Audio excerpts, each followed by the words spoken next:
Hello and welcome back to the Apprentice One-to-One podcast. We're back over Zoom again today, and I'm excited to have another guest who's new to the channel.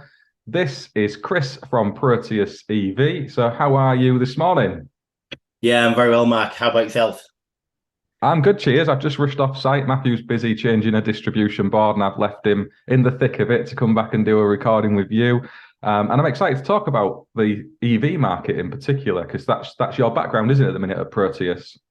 Yeah, absolutely, Mark. I mean, it's not been my background for all my life. Obviously, naturally, it's a ever developing, evolving industry, but I think it's quite a pertinent industry to be in at the moment. It's definitely the right sector from my side, anyway, when it comes to distribution and EV.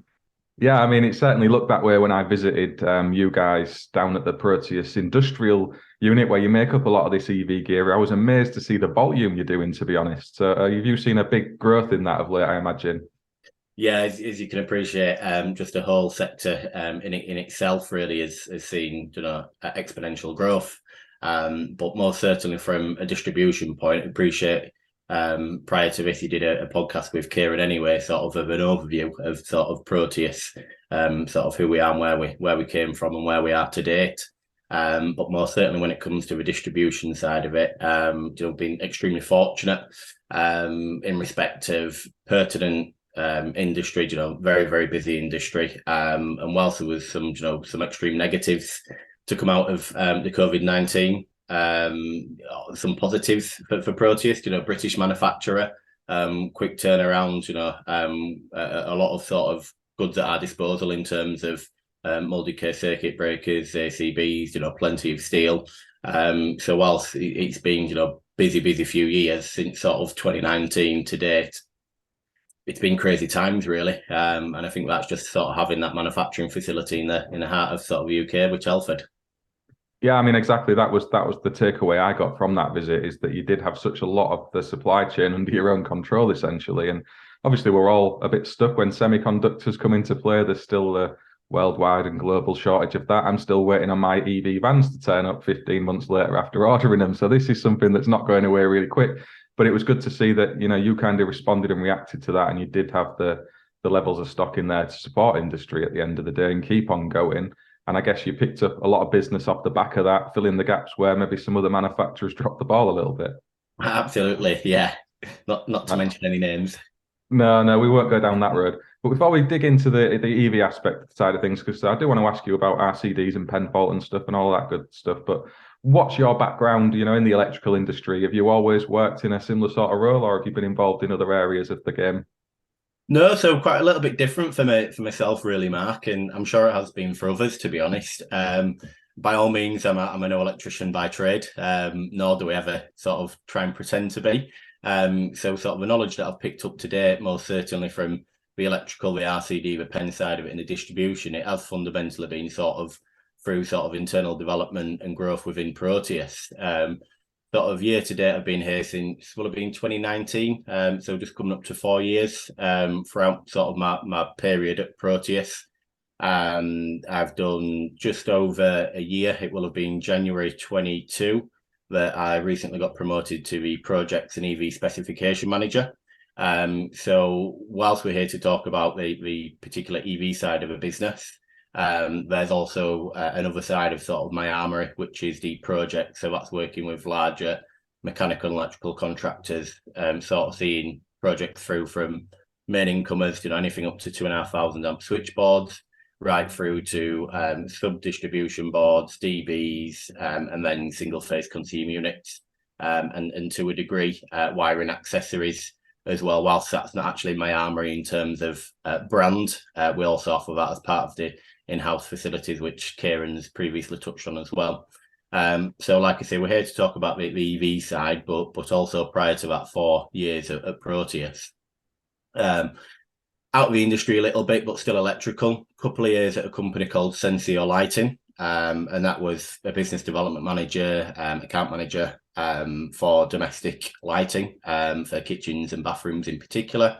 So I had a couple of years there, and then it will have been probably 2011 to 2017, which is about just short of 7 years at SSE Contracting.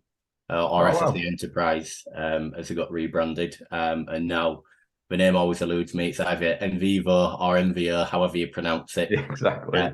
Yeah, so 7 year stint there, and again that was sort of business development manager, key account manager, and yeah, just sort of that's really where sort of my passion for electric came from. Really, always been a bit of a nerd in terms of understanding how things work, sort of the intricacy of the products, and that sort of led me on to the sort of lighting side and subsequently the distribution side. Really, so yeah, always sort of really been something to do with electric, but never by trade really.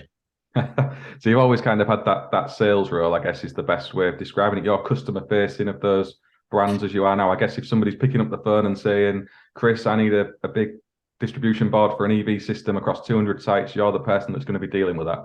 Absolutely, yeah, and more so now. Whilst nothing wrong with sort of the salesman sort of badge. It's what I've done all my life. But most certainly what I enjoy today about the Proteus side, and most certainly since the promotion, is hopefully you'll find from today's conversation, what we're finding is it's not sales. It's about technical ability to be able to support people. Ultimately, my sort of biggest challenges are, as always, I want to appease customers. As always, they want a bespoke panel, and they need it by Monday, and we're having a conversation on a Friday. And then I've got to have them conversations, with Ian Down, who you met, the factory manager at Proteus Industrial, to say, what can be done. So I'm always on the appeasing end. And then you're like a peace broker between all parties. Yeah, so there's always going to be that side of it, really, that sort of kicks in. Yeah, ultimately we're here to supply products to people. There's no doubt about that. But what we do offer is sort of a technical ability to be able to say, well, okay, what is it that you need? We're all eyes and ears. Tell me what you need. Tell me your problems. Give me a headache, ultimately, and we'll try and find a solution for you. It's great. I mean, I was obviously aware of the EV kits that you're distributing through CEF. I've used loads of those on some of our 22 kilowatt EV charge points installs, but that's kind of our limit with things. The company, we don't really go beyond that. Obviously, there's a big pool of EV charge points out there that charge at faster rates than three-phase 22 kilowatts. And seeing what you're putting together in that facility was quite brilliant. I mean, I wasn't aware you went to that length. You're producing the CAD drawings.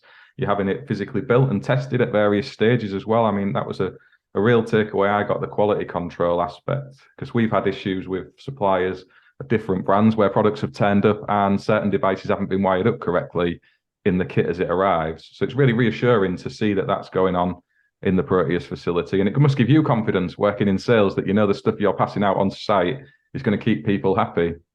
It does, yes. And look, there's sort of no illusions, Mark. And sort of, I believe you had a conversation with Kieran on it prior to. Obviously, Proteus is an in-house manufacturer to CF. Obviously, City Electrical Factors are wholesalers. So as a branding and as a product, it's only available via the CF network.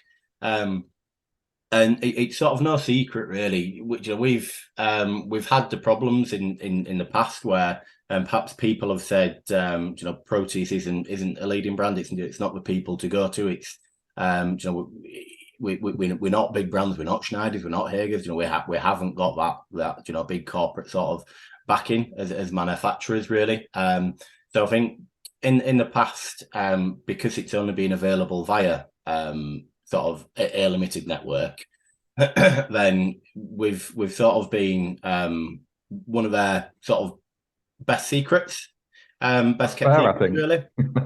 And we haven't really pushed in terms of marketing. Obviously, you're working very closely with sort of Taylor and Spencer, our marketing guys, and we've never had that before. So we've always sort of literally been kept behind them closed doors at Telford. Guys clock in, guys clock out, and we keep doing what we're doing, and more. And in terms of sort of the what we can offer in the R&D side of it, I think, look, if you haven't got that brand, if you're not a Lamborghini, a Ferrari, an Aston Martin of the car market, then you've got to have, if you don't carry that brand, you've got to have something which is, which makes you stand out. Yeah, unique selling point, and I think you've definitely got that at the minute. There's a real positive vibe around you guys. I had a message from Neil, so Neil Bridgman, he won't mind me saying this. He's just had one of your products delivered to site, custom built. He was very much of, buying at component level and building these things up in enclosures himself as part of some network rail EV charge point installs. And he just Right. had his first delivery of one of the Proteus kits all fully assembled, and he sent me a picture saying, "Look at this. It's amazing." He's like, he couldn't believe that it was so well dressed inside and the cabling's all neatly and nicely arranged and it's just ready to screw to the wall. You've just got to worry about your input and your output. You really are taking a lot of the stress around knowing what components work with each other and in what order they get put together inside that distribution equipment. Absolutely, and I think it is, as we develop more into EV, once you break it down, it is pretty self-explanatory and relatively standard. But as you sort of get into the EV sector, I appreciate it's not just TPN boards. When you start talking about sort of earth leakage relays, wiring up CTs, all of a sudden, yes, it's cables, but it's more than SWA twin and earth. So it's taking that initial worry or perhaps that headache away from the guys having to do it on site. And again, I've seen some fantastic installations from electricians, but sort of, credit where credit's due. If somebody's got an install, particularly, in the last few weeks we've had, where it's been up to sort of -7 degrees. If you're in a feeder pillar, and I'm not absolutely, because I'm not, I've mentioned I'm not an electrician and I'm not going to, sit on your podcast and start slating electricians by all means. But, -7 degrees outside in a feeder pillar, you've not had your bacon sandwich yet and you've most certainly not had your coffee. Things tend to sort of get rushed quite quickly, sort of out in the field because you're up against it, with constraints where you might have, difficult digs or cables take longer to pull than normal, but you've only allowed a few days on the job. So obviously all we want to do is try and assemble as much as we possibly can in a factory environment where the guys have been fed and watered, it's warm. And I'd like to think, it's a happy environment. So the work that gets done is obviously to a very high standard, and irrespective whether it's a 125 amp special EV distribution board or a 2,500 amp panel board, there's still that care and attention that we're able to apply during a factory condition. And there isn't any pressures as such. One thing we have been doing quite well as a company is whilst we've got added pressures on delivering quicker and quicker and quicker, we've then sort of invested in machinery to make sure that the wastage is reduced and the lead times have reduced where we can in terms of new cutting machines. So anything that applies more pressure in terms of requiring to do more, we've sort of then counteracted it by further investment to make sure that we still can get it out of the door in a reasonable time and still to that high standard, really. Yeah, one of the other things I noticed around my tour of all of the facilities that you guys have actually was the number of trainees that you seem to have in the business. So you're really investing in people coming through as well. And that's something I keep trying to get over on the Apprentice One-to-One podcast. It's not just about the job roles out, installing the cables and the accessories and EV charge points. There's loads of roles in this industry, from sales as Chris is, and also training yourself up in panel board building or whatever it is. There's roles everywhere. And it was brilliant to see that Proteus are doing that you've got those trainees in place and they're learning from people who've got decades of experience. Another takeaway, you guys seem to have worked in that business forever. There's loads of you who have over 30 years experience. So it's obviously a happy environment.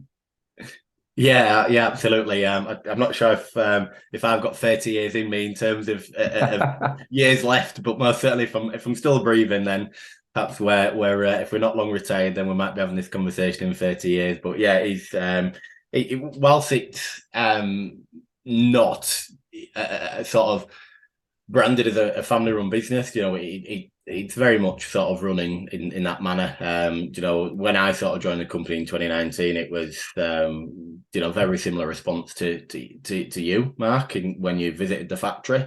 Albeit I probably had a couple more swear words when I walked in and went, "This is bloody amazing." I honestly didn't think you did this. So that's where I sort of joined the business, when I was like, you need to talk about it. Obviously, being sort of a face of a company, when you've got a hidden secret and nobody's talking about it, it's like, wow, let me have a piece of his cake, and sure enough, we are sort of doing very well. So that sort of family operated side, the atmosphere is very much something that sort of pulls you into a business as well, and I think sort of gives you that tenure of service, which we've proved, for 30 years over technical experience. I think, we had up until recently.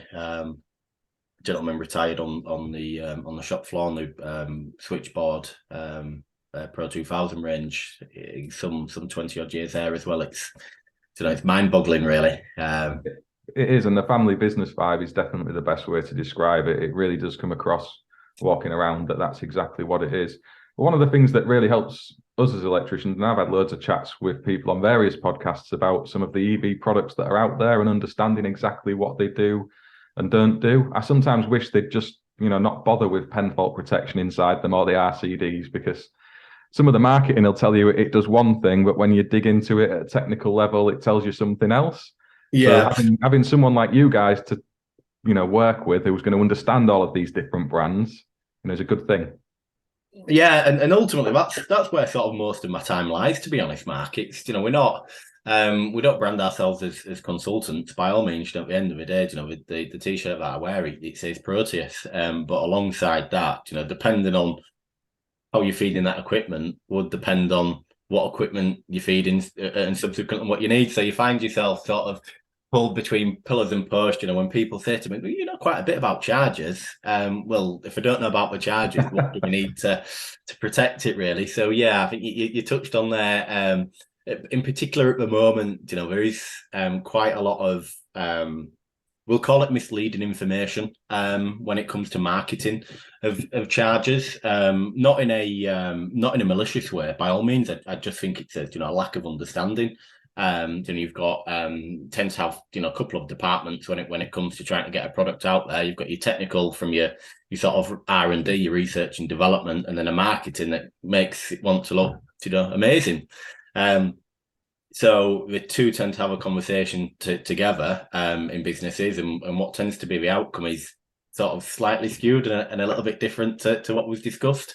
And I think we discussed it when you was at the factory, Mark, a few weeks back.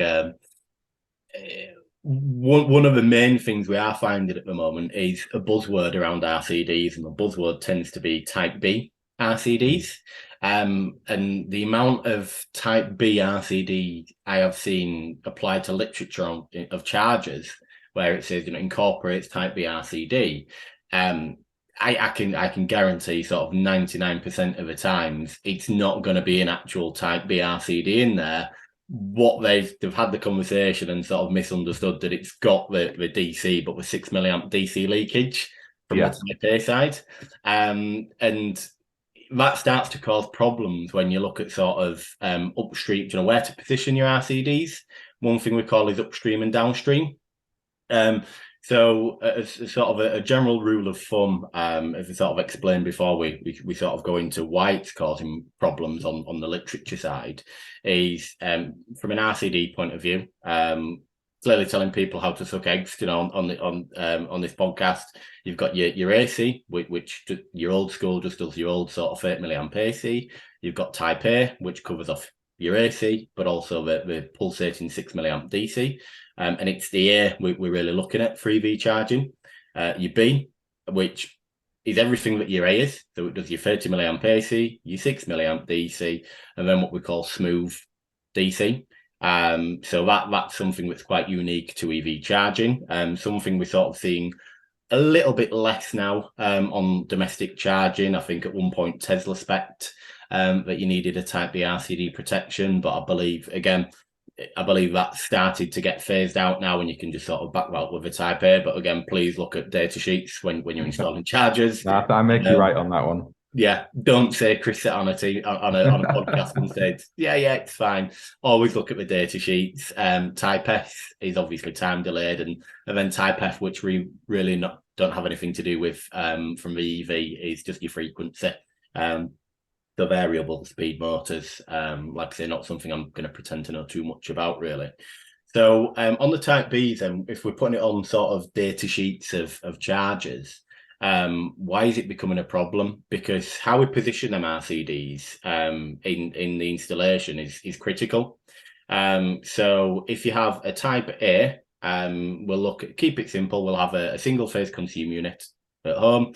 It's isolator board. So we'll keep it straightforward, isolator board, RCBOs, and you've got a blank way available. What do we do? Put an RCBO or an MCB if you choose on that spare outgoing way. If you're using an RCBO, pretty much guarantee 9 times out of 10 now it's going to be a type A. Used to be AC, but it should be an A now.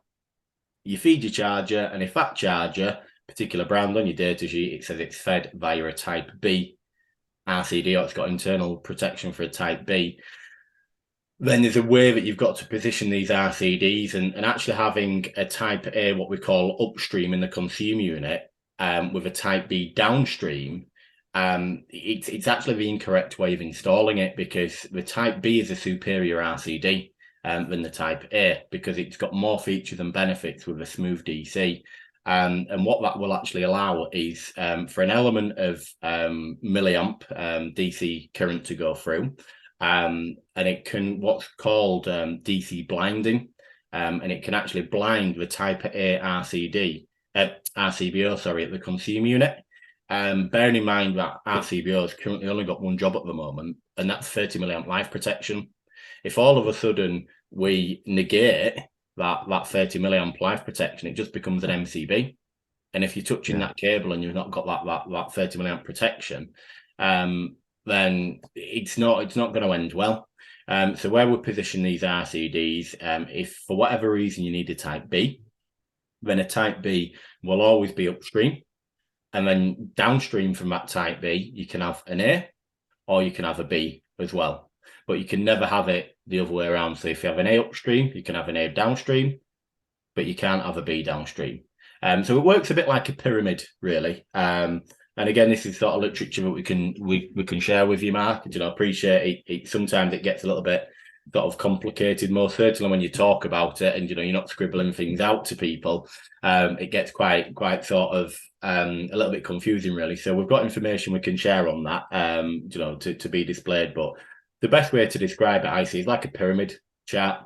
So if you work in sort of reverse alphabetical order, then as long as you're keeping your B at the top, your B being sort of upstream, you can have a B down to an A, you can have a B to a B, but if you turn that pyramid upside down, then all of a sudden you're going to cause this DC blinding. And like I say, it's a term that's been used quite a bit now for the last sort of probably a couple of years, really. It's been a bit of a buzzword. And I can't sort of emphasize enough, you've got to get this right, because you won't know you've caused DC blinding until either you've pressed the test switch. Sometimes it'll work, sometimes it won't. Or alternatively, you found out that somebody's just gone through a cable, and they're still on it because the RCD's not kicked in and kicked them off. So it's critical that we get this right. So when it comes to the actual data sheet of the chargers, some people might say, well, why don't we just put a type B in all the time? There's a massive cost difference. A cost difference between a type A and a type huge, actually, isn't it? It really is huge. It's eye-watering, to be honest.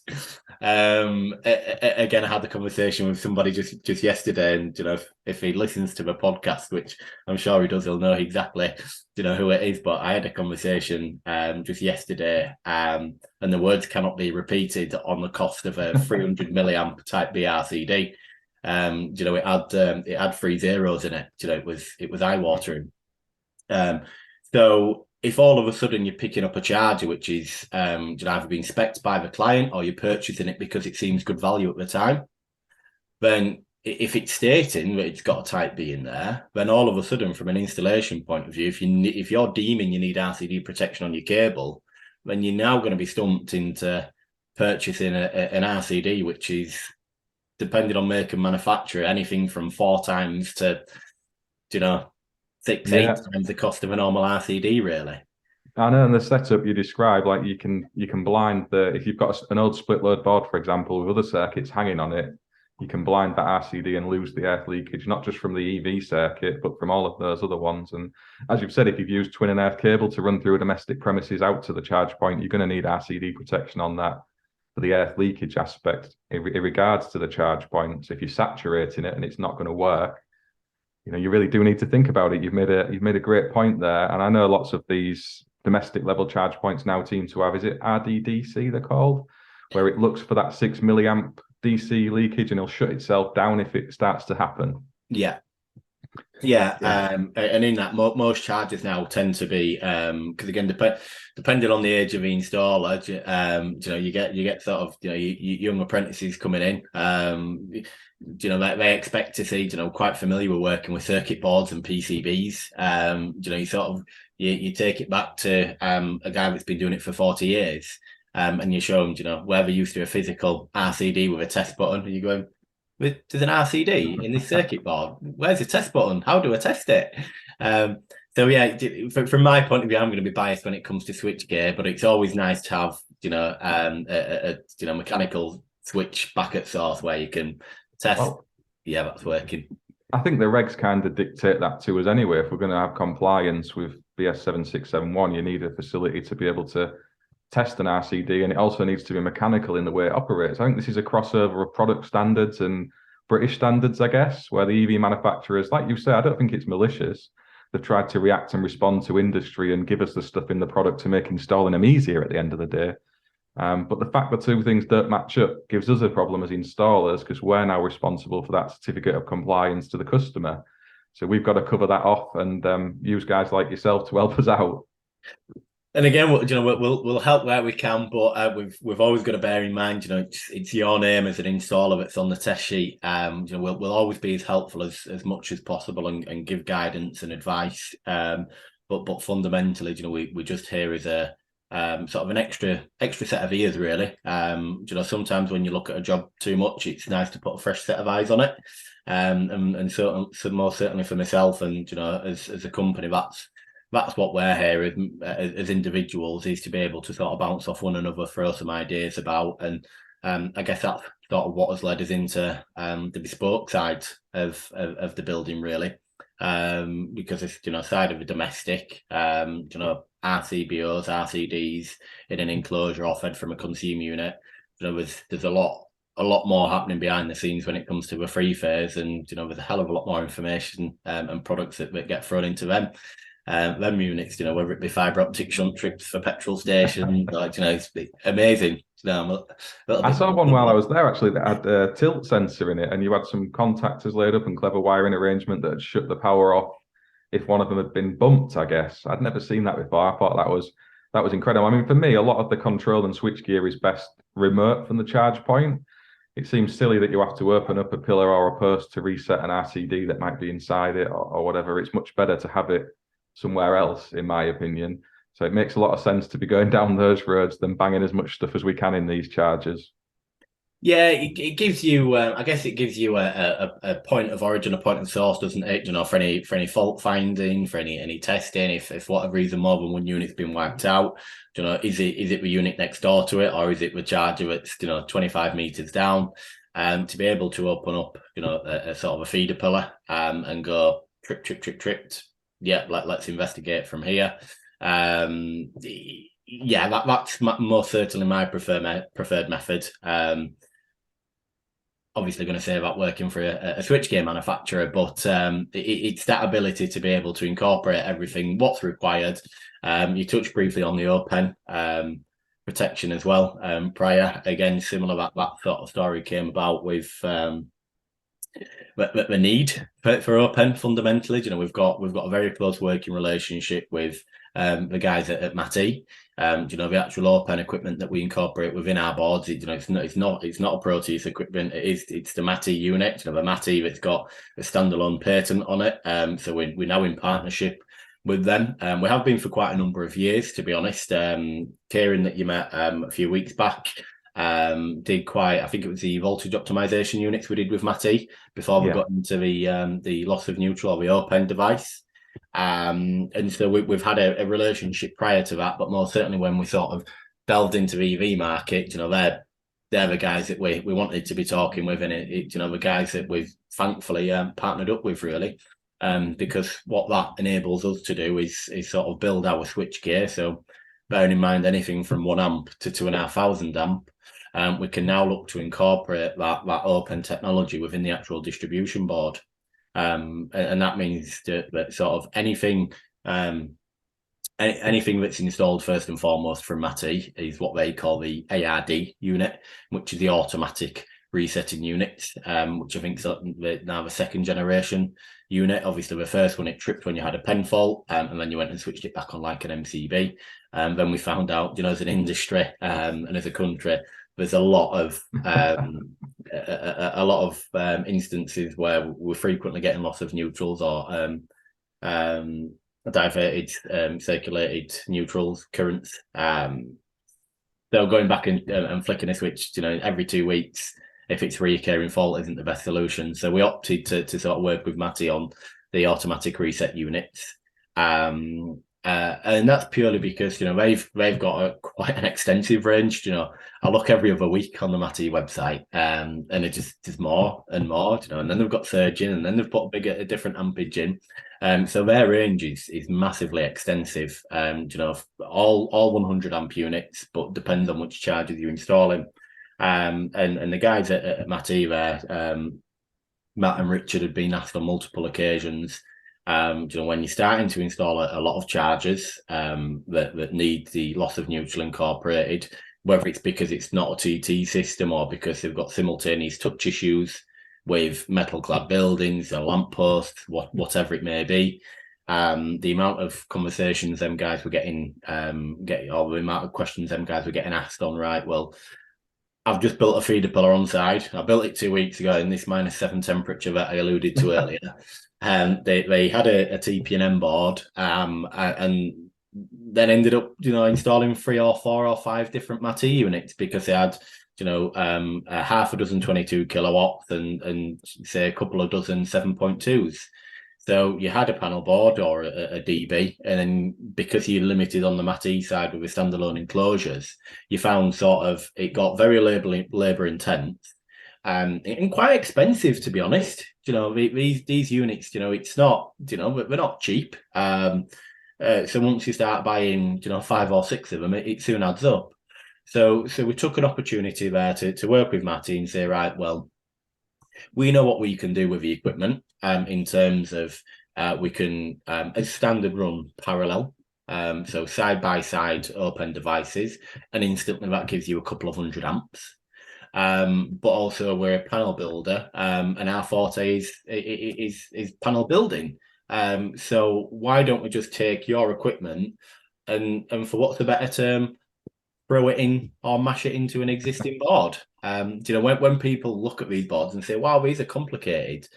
No, we've just taken a TPN board and put the Matty device inside. The only difference is there's not a lot of other people out there that have actually got A, the capability, B, the certification, and C, the relationships to be able to do that. So we've just taken somebody else's product, been quite modest, put it inside a board, and now that's created a range of 100 amp and 200 amp open boards, which vary from 4 TPN ways right up to 16 way as standard. So it enables us to create a standard range where you can incorporate MID approved meters, you can incorporate surge protection. Is it type 1, 2? Is it type 2?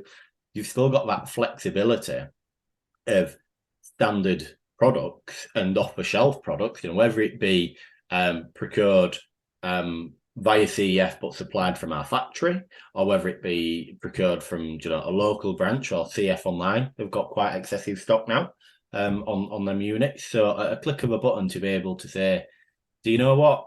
I want to future-proof. I need a 12-way board, and I've got 200 amps worth of income from a DNO or from a building. So I'm going to put a couple of 22 kilowatt chargers, half a dozen 7.2s, and at least you've got that blank, for future proofing. Because what I sort of found, and as a business looking at it, when you took the loose Matty devices, you were tailoring for that exact install. Yes. So you'd buy a box based on the quantity of units. Got that T-shirt. Where's the future proof? We've been back to so many jobs having to add additional ones. It's insane. We've, it's hindsight's a wonderful thing, isn't it? Yeah. So, and you never, as a take EV away, go to, a commercial, domestic, industrial electrician, you'd never install a 12-way board with 12 triple pole ways. Where's your No, 20%? Where's your 25%? You'd be shot at dawn. so true. Yeah. So true. But now all of a sudden when it comes to EV, yeah, you want 422 kilowatt chargers. Yeah, we'll put a 4-way board in.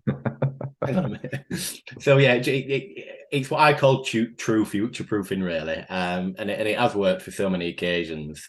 And customers might get PV, so it'll allow them to get a little bit more load. And you've just got to, if you would, any other role, you role when it comes to the electrical installation side, you've got to allow for something to happen in the future.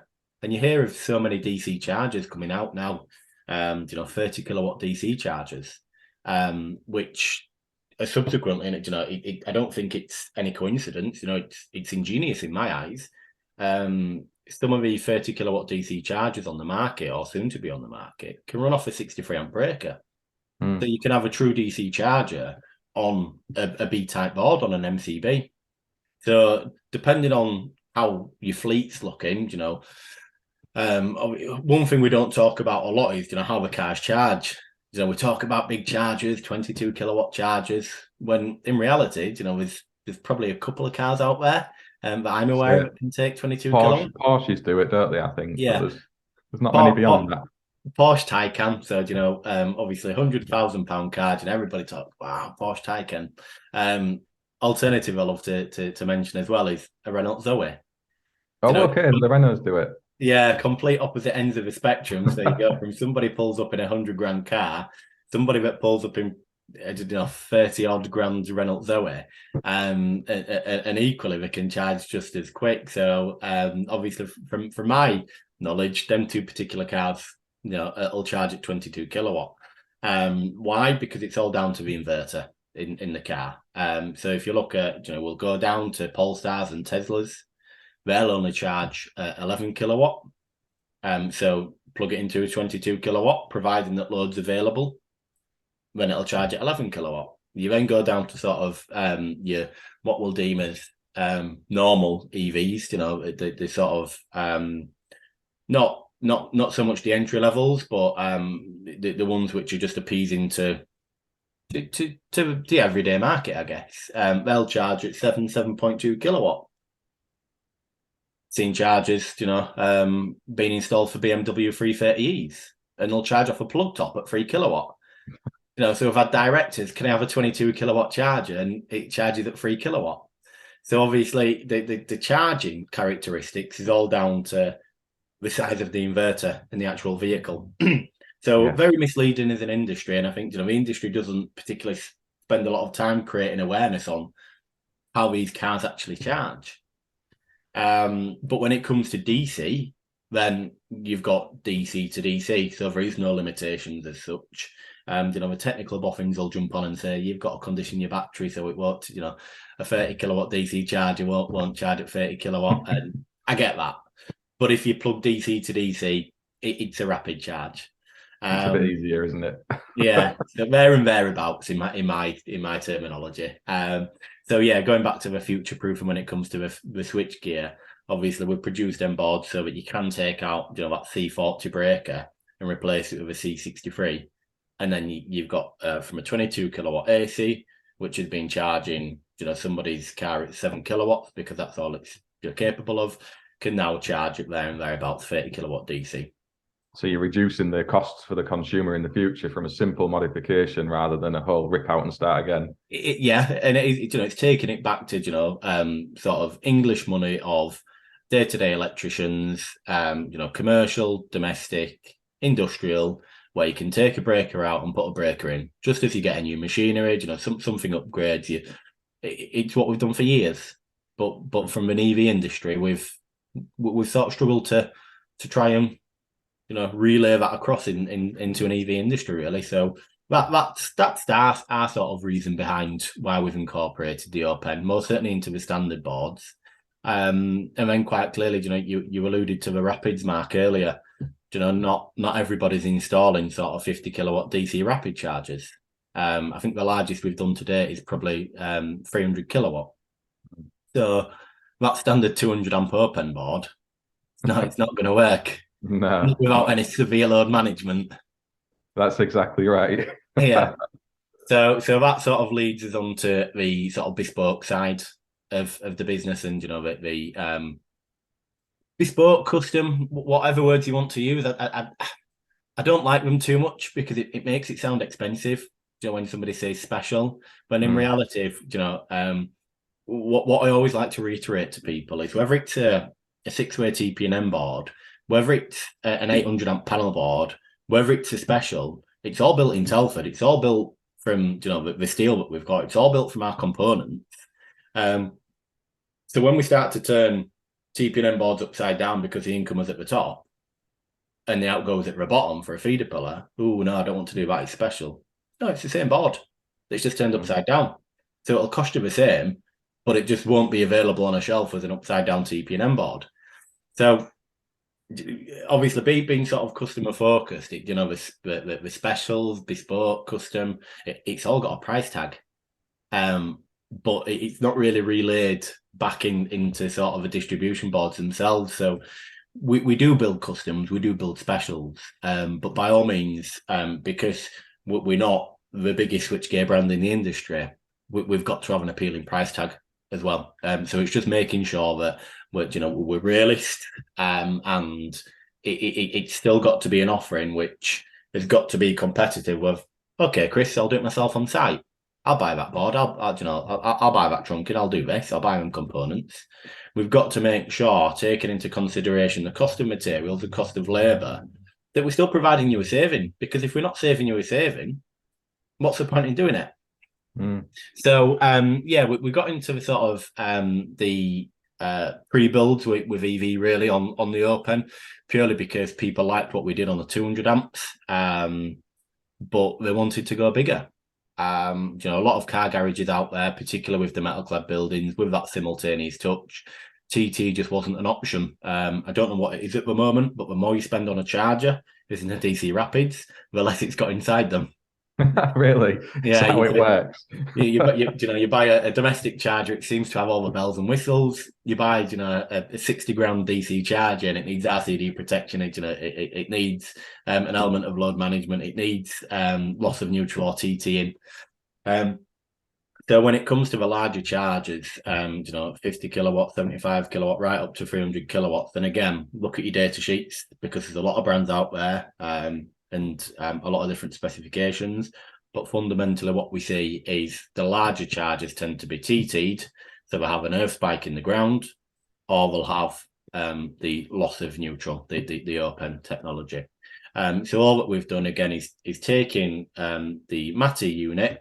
If we look at it about 400 amps, we will parallel the 100 amp MATI devices. If we look at anything a little bit bigger, then we'd look at what we call it's just a contactor arrangement really. So you have the GTAC open unit, which looks for the loss of neutral, and we just run that paralleled into some contactors, which can break that current safely. The only thing with that is we try and avoid that, is, as you can appreciate, once you start to get into 630 amp contactors and two of them, that becomes very expensive. So, and pretty big as well, isn't it? It's taking up room. I mean, well, I've had it of late with a particular charge point that we are taken in good faith as having open protection in. It was then delivered, and there was a bulletin sent to say that actually, if you're using this on 3-phase TNCS, we can't guarantee the open will work in the product. So we then had to factor in and go back to the client and say we need some more money because we're going to have to put MATI devices in. So it is a problem that's out there, and it is that big mix-up between electricians, EV manufacturers, and then clients as well. And there is a lot of misconceptions and confusion around that, even still now. Without a shadow of a doubt. I don't think we'll ever escape it, Mark. It's if you speak to if you get 6 electricians in a room that aren't doing EV, you look at 7671 and do's and don'ts and open to interpretation. So Exactly that. the industry will never say do this or don't do this. Well, I tell a lie, they do under circumstance, but when it comes to the topics that sort of we're alluding to and talking to, there's ambiguity because it's not do or it's not done. So where do you put the penfold? Where is the compliance? We're taking products which are new to the market. Like say 2 different manufacturing legislations, an installation legislation. So you've got 7671 for installation, obviously the charge point build standards are build standard 61439 for manufacturers. As an electrician, you never sort of look at a 61439 standard. You look at 7671, you assume that us as manufacturers of switchgear have done our bit under 61439 and passed it on to you to do a 7671. 100%, standard for installation. So, there is sort of accountability on passing things down the chain. But again, we have a standard of switchgear, they have a standard of charge points. We build to our switchgear standards, which ultimately means incorporation of that loss and neutral will be back at source and isolated, that entire network. So the charges and the issues that we face today, I think we're probably going to face for the next, until we go to hydrogen, I think, Mark. Yeah, let's not get too carried away. We don't want to be driving around in hydrogen cars just yet. It is like that though. It really is a complex thing, and I think for apprentices who are following on with what we are producing in content on this channel, it's interesting for them because there's going to be huge demand still in roles working in the EV industry. We've still not got enough charge points by a long, long way. With everyone switching to electric vehicles in the 2030s or whenever it is, we're still going to see massive demand, aren't we? And you guys are kind of responding and reacting to that because while I was there, you were increasing the size of Proteus Industrial. So I guess you got foresight of that. Are you planning to grow even bigger? Yeah, without a shadow of a doubt. I think a bit of a rhetorical question there, Matt. When you saw the factory, we're looking at expanding, sort of hopefully doubling the facility, and that's just to cope with the sheer demand of what's required, but also stock holding.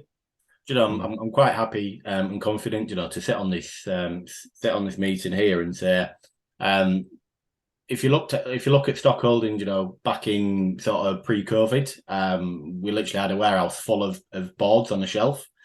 We can't keep them on there quick enough. Thankfully we have got that. We've got 400 and odd branches at CF, which is stocking our product. We've got, I'm not even going to guess from the size of CF online. It's like a small country. I think it's Russia, to be honest. It's absolutely huge, and they fundamentally keep our stock holding so that every single bit of space we have now tends to be for manufacturing. And what used to be huge racking has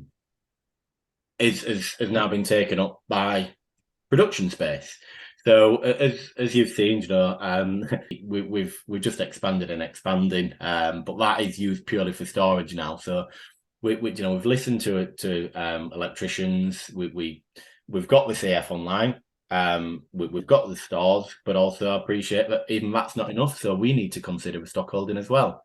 So we're going to have our stock, branch stock, CF online stock, and again, it's probably not going to be enough, Mark. So that's why we're looking at another building, which is doubling the space, so that we can produce more. The lead times can come down, the stock holding is greater. But not only that, it's to cater for new R&D for research and development. We sort of, I think we were a little bit vague when you came to the factory, because it wasn't all official back then. But I remember sat down with Ian showing you the triple pole RCBO, which has been launched. Is that out now? I've still not spoken about that to a living soul, so that's safe to discuss, is it? Yeah, so hopefully by the time we go live on this, as of sort of the end of February, that product is live.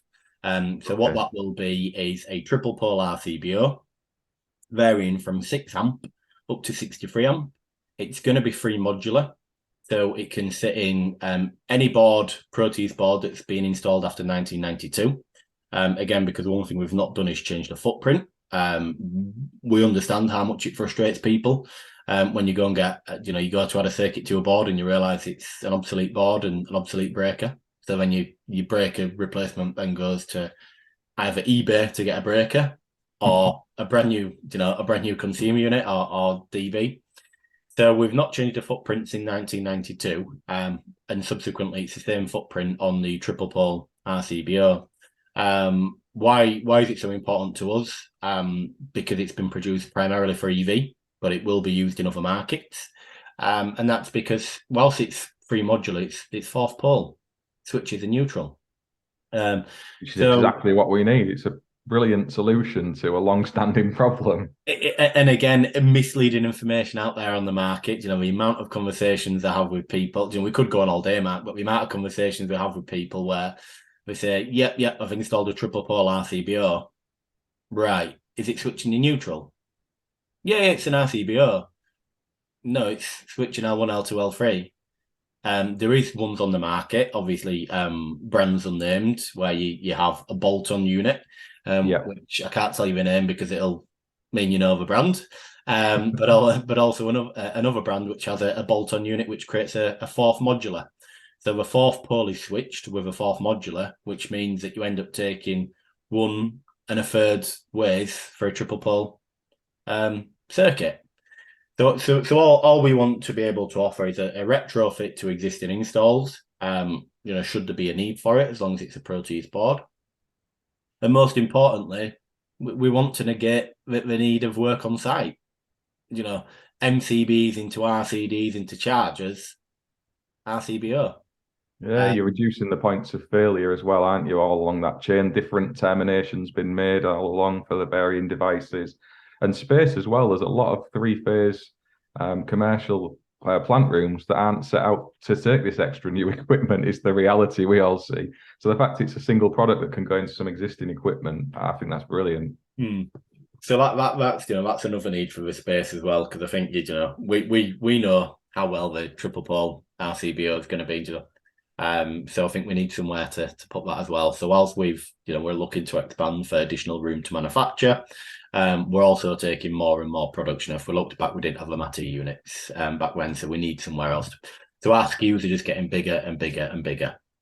Which is great. I think that's brilliant to see you guys growing and succeeding in the way that you are. If somebody's wanting to approach you for one of these custom boards, how does that process work? I guess it's over the CEF trade counter, is it? Or is it on the phone with yourself? What's the best way people can get in touch? So there's multiple ways, to be honest. If you've got a good relationship with your local CEF, just say that you've been listening to Mark's podcast, understand that Proteus have got some good bespoke EV solutions, and also just LV solutions, over and above EV.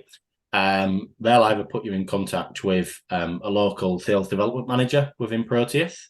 They'll either put you in contact with the factory, and there'll be a point of call at the branch. Alternatively, you can contact people directly. We have no problems with people making phone calls to the factory saying, "Look, this is what we need, or this is the problems we have. What have you got?" Because again, no disrespect, but the wholesalers they've got a lot of products to remember and a lot going on. And depending on the level of competency of what's being installed, it might not be a electrical wholesaler conversation. It might be a, "Chris, can you have a chat with this? Check on this and let's have a chat." So the business is set up. You've got myself in the north, a gentleman called Mark Baker in the south, which are the project and EV specification managers. And then we've got a team of about half a dozen guys on the road, which are actively supporting the branch network of CF as well, which are also more than capable of sort of site visits and sort of looking at solutions for EV and day-to-day installs. So look, I'm one of those guys which will plaster my name and phone number all over. It's phone boxes, it's toilet doors, it's social media.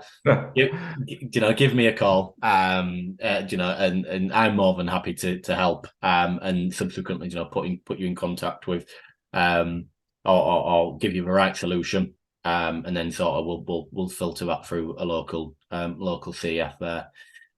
So yeah, I don't know how you want to play it, Mark. But I can most certainly pass some details to yourself in terms of contact numbers, or alternatively, if you went knocking on a branch door at CF, they're always going to pick up the phone and just say, look, this is what a guy wants. Can somebody give him a call? And it'll either be me making the phone call or somebody from the factory. I will pop whatever contact details you allow in the description of the video and the podcast, and people can reach out to you in whatever way you're happy with, I guess. But it's been really interesting chatting with you. Is there anything you want to add before we close this one out, Chris?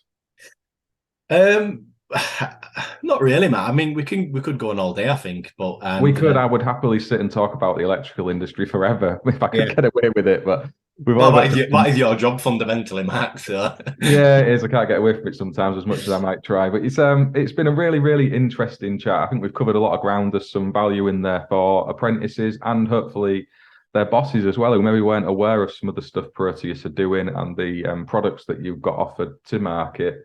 I've just had a thought about a job that I might be able to discuss with you after this podcast, actually, as well. So you've jogged my memory having a little chat on here. So we'll take that offline. But thank you for taking the time for coming and having a chat with me. If there's nothing else you want to cover, good. No, it's just I guess I'd leave on. If ever you're cursing, you find yourself in a feeder pillar in a plant room on site, and you're cursing somebody because of what you're doing, it's probably because you're struggling a little bit. And if you're struggling, just give us a call, because I'm sure there's something that we can offer to sort of, not on that particular install because it's too late. You're already struggling. Chris is going to come out and help you do it. Yeah, I'll get my tools out. No, like I say, if you do find yourself where you've got a little bit of a headache and it is, LV related, then it's always worth just popping into a local CEF or, picking up the phone to the people we'll describe in the video thereafter. And just say, look, I've had a bit of a nightmare. I've done this. Is there anything that you do differently? It could either be, no, you're doing it exactly right. It's just a pain of a job. You're trying to terminate, a 185 cable into a single phase consumer unit. I can't help you with that. But yeah, it is just sort of bears in mind, in particular for the EV sort of panels, incorporation of the loss of neutral, RCD protections. Yeah, I think that's pretty much it, really, Mark. No, you've done a really, really good job of setting out some key points around RCDs as well. So thanks for taking the time. I've got a video on my main YouTube channel which shows around the facility that Proteus have got. I took some footage, show exactly what they are doing. So if you want to go and check that out and see what Chris and myself have been talking about, that'll be in the description of this podcast as well. If you've got any questions or comments that you want to ask myself or Chris, do drop them in below on the video or send a message on the social media platforms. And until the next time, we will see you then. Bye now. Thanks, guys.